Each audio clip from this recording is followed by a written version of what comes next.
ప్రస్తుతం తెలంగాణలో చూస్తున్నారు కదమ్మా, రేవంత్ రెడ్డి పరిపాలన మీకు ఎట్లా అనిపిస్తుంది? మంచిగా అనిపిస్తుంది. అంటే ఏ విధంగా ఏ విధంగా అంటే ఇక ఇప్పుడు అన్ని ఇప్పుడు ఆయన కొన్ని పట్టించుకోలేడు, ఈయన కొద్దిగా లేట్గా అయినా పర్లేదు, కరెక్ట్ చేస్తున్నాడు కదా. మెల్లగా స్లోగా అంటే ఇప్పుడు ఆయన తొందరగా చేసి హడావుడిగా చేసిండు, అయిపోయింది. ఆయనది లెక్క పెట్టదు. కానీ ఇప్పుడు ఈయనదైతే జర మెల్లగా కొంచెం మంచిగా అనిపిస్తుంది. ఫ్రీ బస్ అనేది ఆడోళ్ళే తీసేయాలి, ఏం మంచిగా లేదు, కొట్టుకుంటారు, కొట్లాటలు అది కొంతమంది అనుకుంటున్నానా, మాకైతే మంచిగా అనిపిస్తుంది.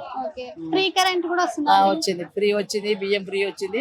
ఒకటి పింఛన్లు కాలే, భర్త చనిపోయి 3 ఏళ్ళు చేసినాము, అదొక్కటి రాలేదు. ఇప్పుడు అప్లై చేసినా కేసీఆర్ కాలంలో కూడా అప్లై చేసి కేసీఆర్ ఉన్నప్పుడు చేసినాం, మళ్ళీ ఇప్పుడు అప్లై చేయాలి చేసింది మళ్ళీ తర్వాత కూడా చేసింది. అయితే ఇప్పుడు కేసీఆర్ కి రేవంత్ రెడ్డికి తేడా అంటే ఏం చెప్తారా అంటే మీరు?